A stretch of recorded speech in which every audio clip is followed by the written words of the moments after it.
Today is Friday, April 9th, 2021. Je commence cette première leçon à distance en faisant un petit point sur ce sur quoi on est en train de travailler en ce moment. Je vous rappelle qu'on travaille sur de la conjugaison. On avait déjà appris dans l'année la conjugaison du présent simple, donc ça c'est fait. Nous, ce qui nous intéresse en ce moment, c'est la conjugaison qui va nous permettre de parler du passé. Et je vous rappelle que cette conjugaison, ça s'appelle du prétérit. C'est comme ça que ça s'appelle quand on veut parler au passé. D'accord? Une des conjugaisons pour parler au passé. Ça fait un petit bout de temps maintenant qu'on travaille là-dessus et je vous rappelle la construction du prétérit. Ok? Déjà, la toute première chose qu'on fait et qu'on fera à chaque fois qu'on veut conjuguer un verbe à n'importe quel temps, c'est d'enlever la marque de l'infinitif. C'est logique puisqu'on veut conjuguer. D'accord? Donc la première étape, je rappelle, c'est on enlève to. Par exemple, si je prends le verbe to kill, puisqu'on est dans les enquêtes policières là, ça veut dire qu'il faut que j'enlève au verbe le petit to. Ok? Ensuite, puisque je parle de quelqu'un ou à quelqu'un, on choisit un pronom personnel, d'accord? Ou d'ailleurs un nom propre ou n'importe quoi pour désigner le sujet. Donc ça veut dire que il me restait le verbe kill. Et allez, je rajoute un pronom personnel. Allez, je vais mettre she, d'accord? Troisième personne du singulier au féminin. Et la dernière étape, dans mon chemin mental, là, une fois que j'ai fait ça, je vous rappelle qu'il faut se poser la question. Est-ce que j'ai affaire à un verbe régulier ou à un verbe irrégulier? Si c'est un verbe régulier, si je sais que c'est un verbe régulier, qu'est-ce que je dois faire? Je dois rajouter ed au verbe. Par exemple, j'avais she kill et j'ai plus qu'à rajouter ed, she killed. D'accord? Si ça avait été un verbe irrégulier, par exemple, prenons le verbe, je sais pas moi, tiens, to see, d'accord? Donc, le verbe to see, première étape, j'enlève to. Deuxième étape, je choisis un pronom. Troisième étape, c'est un verbe irrégulier, to see, qui va donner une forme spéciale, d'accord, qu'on est obligé d'apprendre par cœur. Et c'est pour ça que vous avez un tableau à la fin du cahier avec toutes ces formes spéciales. Et la forme spéciale de to see, j'espère que vous vous en souvenez, c'était she, saw, d'accord? Donc dans les deux cas, c'est bien du prétérit, c'est la même conjugaison, sauf qu'on avait des verbes réguliers, il y a une manière de les mettre au prétérit, et des verbes irréguliers avec une autre manière de mettre au prétérit. Mais les deux, ça reste bel et bien du passé. Donc, si je prends cette phrase-là, et que je prends les verbes, mais qu'ils ne sont pas encore conjugués. She, entre parenthèses, to see, ça c'est le verbe the robber, and she, le verbe to kill him. Tiens, j'ai mal placé la parenthèse. Le verbe, il est là, d'accord, il n'est pas là. Bon, bref. Je prends ces verbes-là. Je me retrouve face à cette phrase avec deux verbes. Je sais que je dois les mettre au passé, je sais que je dois les mettre au prétérit. Comment est-ce que je vais procéder? Déjà, je respecte pour n'importe quel verbe la première étape, j'enlève to. La deuxième étape, pour n'importe quel verbe, je choisis un pronom personnel, un nom propre, un sujet. Bon, ça tombe bien, ils sont déjà là, puisque c'était la phrase qui était déjà construite. Troisième étape, je réfléchis. Pour chaque verbe, est-ce qu'il s'agit d'un verbe régulier ou irrégulier? Et comment je fais pour savoir? Eh bien, plusieurs solutions. Soit je connais tous mes verbes irréguliers par cœur, je les ai tous appris dans la langue anglaise, donc je sais exactement quand je vois des verbes, lequel appartient au tableau des verbes irréguliers et donc est irrégulier et lequel est régulier.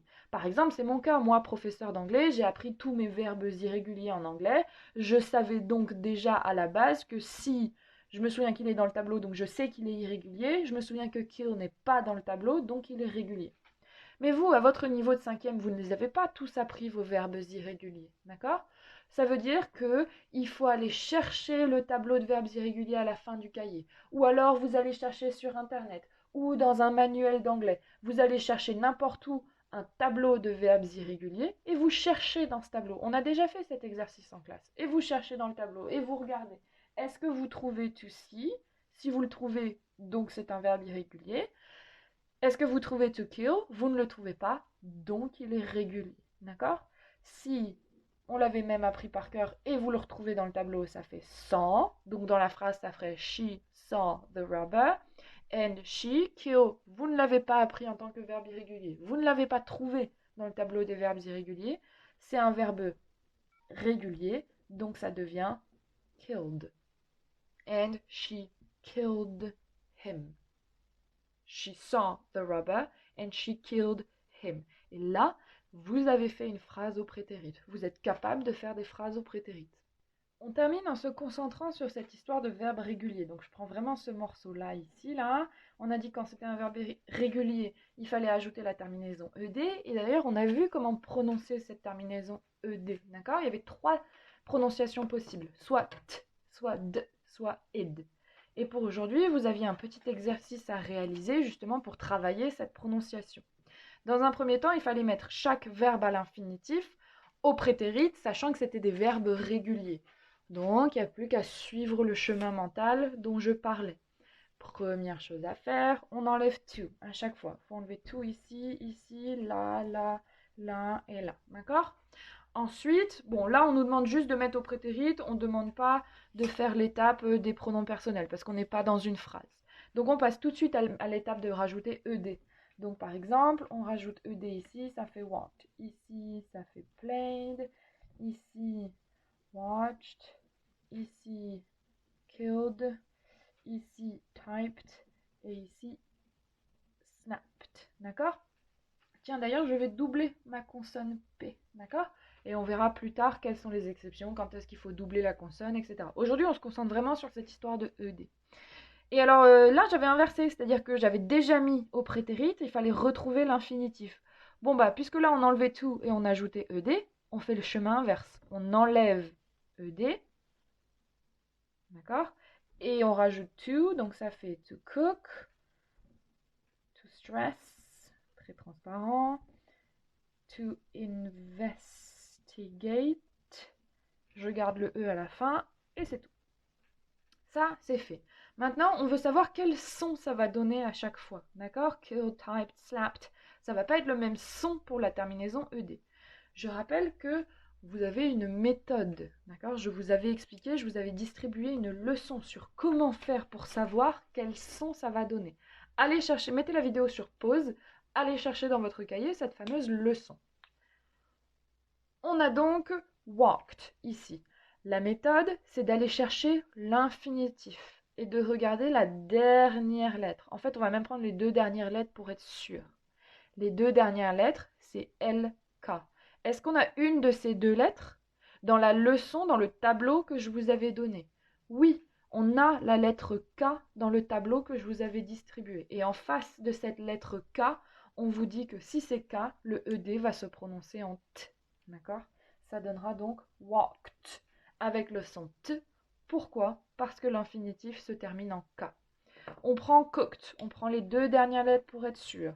Tiens, pareil, est-ce qu'on a O ou est-ce qu'on a K dans le tableau que je vous avais distribué? Oui, il y a K. Et on voit qu'en face, ça donne le son T. D'accord? Allez, on essaye d'aller un peu plus vite. Played, on va à l'infinitif. On prend les 2 dernières lettres. Est-ce que ces 2 dernières lettres sont dans le tableau que je vous ai distribué? Non, elles n'y sont pas. Donc ça appartenait, vous savez, à all other endings, toutes les autres terminaisons. La dernière ligne du tableau qui fait que ça va se prononcer en d, played. Je laisse to stress de côté, je vous expliquerai juste après, à la fin de l'exercice. On prend watched, d'accord? Les 2 dernières lettres, CH, est-ce qu'elles sont dans le tableau? Oui. Et on voit qu'en face de CH, ça donne le son T, watched. Killed, les 2 dernières lettres, est-ce que L sont dans le tableau? Non. Donc, ça appartient à la dernière ligne, celle où ça fait de killed. Investigated, on prend les 2 dernières lettres. Est-ce que TE est dans le tableau? Oui. Et ça donne le son id. Investigated. Typed, est-ce que PE est dans le tableau? Oui. Et ça donne le son T. Typed. Slapped, est-ce que A ou P est dans le tableau? Oui. P est dans le tableau et ça donne le son T. Slapped. D'accord? Je reviens sur to stress, d'accord? Alors, si vous suivez un peu la leçon que je vous avais donnée, ça veut dire qu'il fallait prendre les 2 dernières lettres. S, est-ce que S est dans le tableau? Non. Donc, ça appartient à la dernière ligne, celle où normalement ça fait D, d'accord? Sauf que je me suis trompée, c'est une erreur de ma part. Dans le tableau, j'ai oublié une lettre parce qu'en fait, S va donner le son T. c'est ma faute à moi, d'accord? C'est dans le tableau qui n'est pas assez complet. J'ai oublié de dire que la lettre S faisait aussi le son T, d'accord? Donc ça donne bien stressed et pas stressed, d'accord? Stressed. Bien. Je termine en vous disant que vous avez la leçon sur Paul Connelly à bien réviser pour la rentrée, d'accord? Vous avez fait beaucoup d'efforts ces dernières semaines pour la mémorisation de ce texte qui est super long. On avait fait plusieurs méthodes de mémorisation, le texte à trous, réécrire plusieurs fois, des fausses récitations de leçons, etc., etc. Ne perdez pas tous vos efforts, essayez de bien entretenir jusqu'à la rentrée parce que vous serez interrogé à l'oral à la rentrée. Donc ne perdez pas ça, ne perdez pas le son du ED dans cette leçon, etc. Okay? Good. So for today, you can write the date, okay, in your copybook. Maybe you can write this as well to, refresh your mind, okay? Make sure this is glued in your copybook, okay? And you have no homework for next time, except that, well, next time we will do exercises. Pas de devoir pour la prochaine fois, d'accord? Sauf bien réviser la leçon sur Paul Connelly. Et la prochaine fois, on fera des exercices pour bien travailler le prétérit et pour qu'à la rentrée, vous soyez nickel.